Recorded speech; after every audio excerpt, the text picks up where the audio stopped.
존경하고 사랑하는 우리 구독자 여러분 반갑습니다. 여러분의 천만 라디오 천회장입니다. 또 이렇게 한번 아침을 맞이해서 한번 여러분들 또 제 이야기도 한번 들어주시고 어제 미국 소식도 한번 들어보고 같이 한번 풀어서 여러분들께 설명드리도록 하겠습니다. 그래도 어제 선방했어요. 오늘 새벽까지.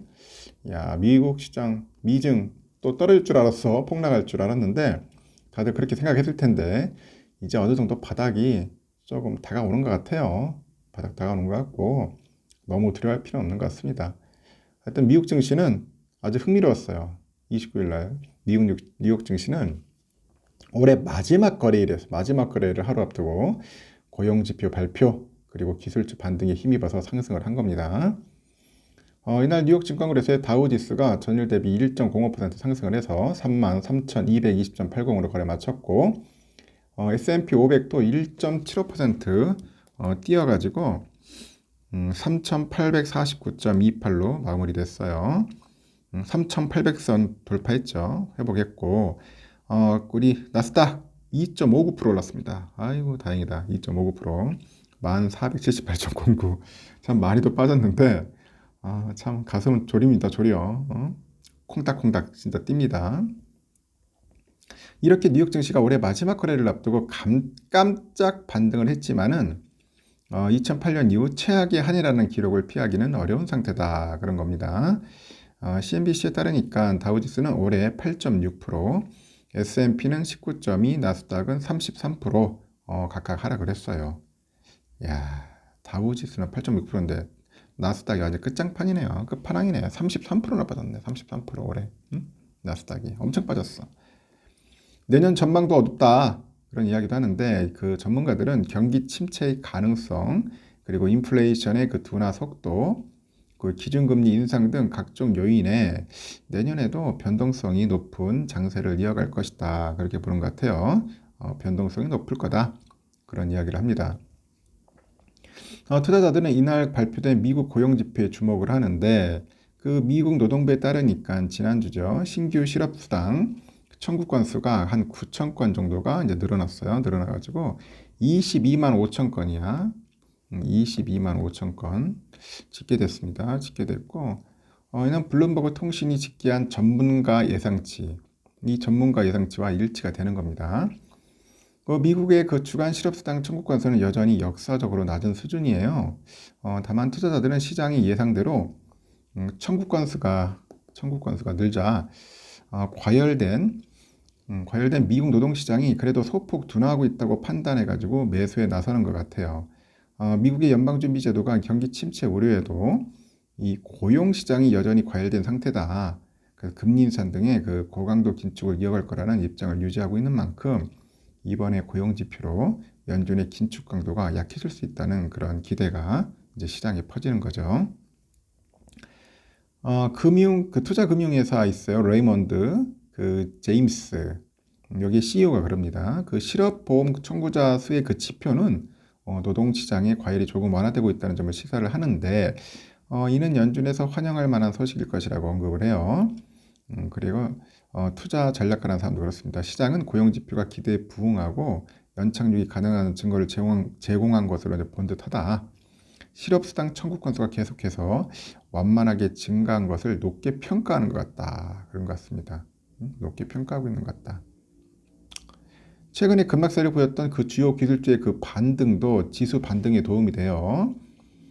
아이폰 출하량 감소 전망에 부진했던 애플이 이제 4거래일 연속 하락을 끝났고 그리고 반등에 성공을 해요. 전일 대비 2.8% 상승했습니다. 그 애플의 최대 협력체 업체죠. 대만 폭스콘. 중국의 정저우 공장이 정상화 속도를 내고 있다는 소식이 호재로 작용합니다. 이제 애플이 쌀 때 사야 되는데 애플도. 하여튼 중국의 수요 둔화 신호와 그 일론 머스크 CEO의 트위터 인수 등으로 최악의 연말을 직면했던 테슬라가 또 8.08% 올랐어. 급등을 해버렸어.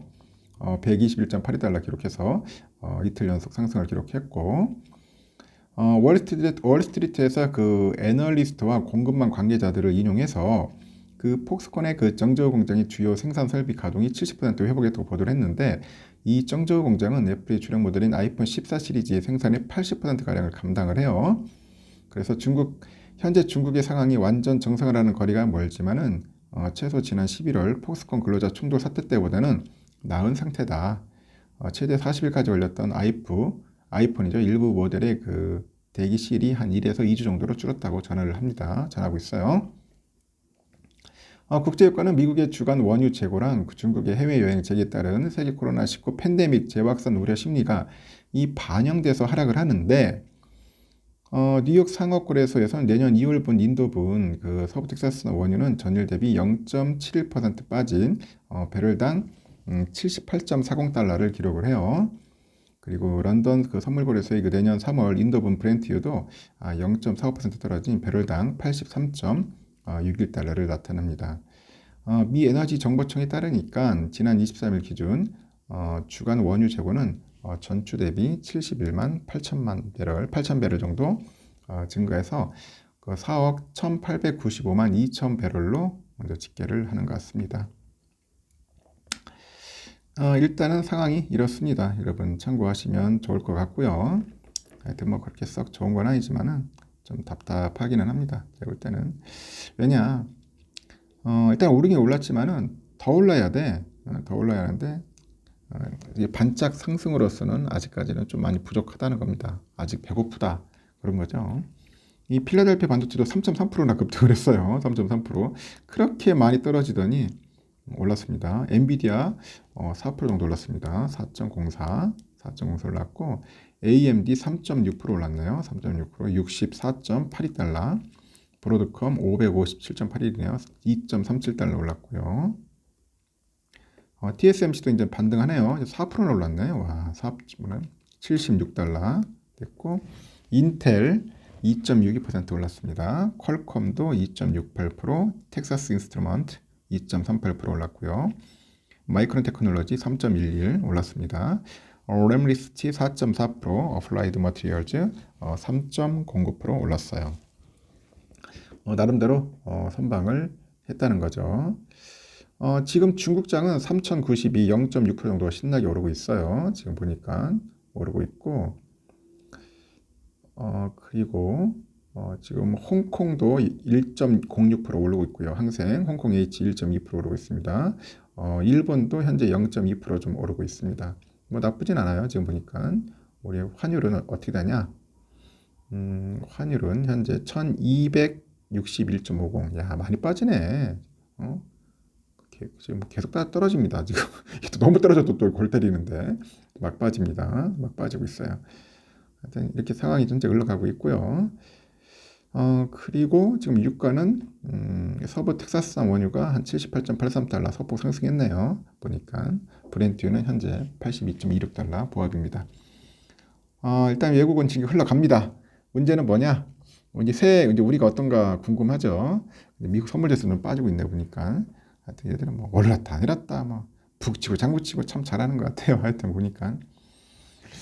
하여튼 여러분 오늘은 뭐 금요일인데 이제 대부분 보니까 뭐 종무식 등 하고 하면서 이제 한 해를 마무리할 겁니다. 마무리 잘 하시고 편안하게 하루를 마무리했으면 좋겠어요. 한 해를 마무리했으면 좋겠습니다. 맛있는 점심도 드시고 그렇게 하세요. 다음 시간에 뵙도록 하겠습니다.